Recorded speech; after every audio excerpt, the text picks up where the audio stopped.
either. All right, Monday Night Football, Cleveland at Denver. I'll give you two notes before I toss it off to you. So Monday Night Football overs have been a cash cow. They're 11-4 so far this year. And Sunday Night Football has been the complete opposite, all unders, including tonight. So Monday Night Football overs by 5.5 points per game. And Bo Nix. So Bo Nix has closed as a favorite 5 times in 12 career starts. He is 5-0 straight up and against the spread in those games, covering by almost 14 points per game. The crazy thing is, so Jaden Daniels started 5-0 against the spread as a favorite.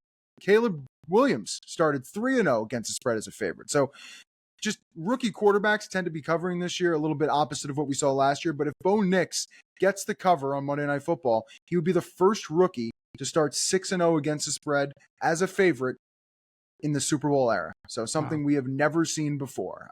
What do you got here? Any thoughts? Yeah, not the most interesting game in the world, if I'm being honest, but I do have a good bet. I actually have a Monday Night Escalator I'll get to in a second.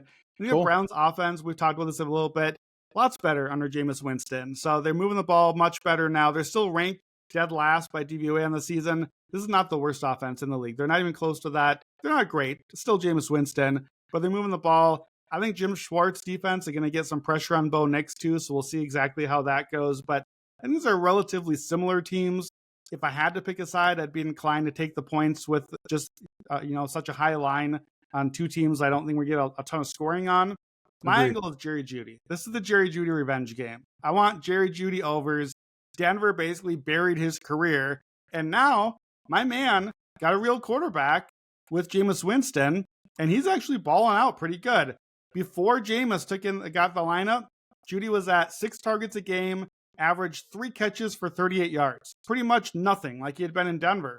Since then, 9 targets a game, 6 catches for 95 yards on average with Jameis Winston. It is a huge leap. He's at least 5 catches, at least 73 yards, all 4 Jameis games. Denver is the best defense in the league against fantasy receivers, but bottom half against wide receiver 1. And that's Jeudy, especially because Cedric Tillman is out this game with an injury. So Jeudy is going to get a lot of attention. Last week, Jacoby Myers, 10 catches, 121 yards, 15 targets against Denver. The week before, Zay Flowers, 127 yards, 2 scores against Denver. I don't think I want a touchdown here. That's not Judy's game. He's not really a big volume guy. I want the big plays. I want the Jameis chucking it downfield. Give me the yardage stuff. So here's the escalator. I put this into the app on Saturday, so check the line, get the best line you can. I grabbed the over, the traditional yards, 57.5, wherever in that range, 59, 60, somewhere in there is probably fine. I took a little 70 plus. It was at plus 145. He's hit that all 4 games with Jameis Winston, so I think that's a nice alt if that line had gone up. And then I took 100 yards, 4.5 to 1, 120 yards at 9 to 1. Again, he just hit that himself 2 weeks ago, 6 catches, 142 yards. And Jacoby Myers and Zay Flowers just did it against Denver the last 2 games as well. So I think there's a chance here against this old team that was more than happy to move on. I think maybe we get Jerry Jeudy to make this one a little interesting for us. You got any bets for Monday night?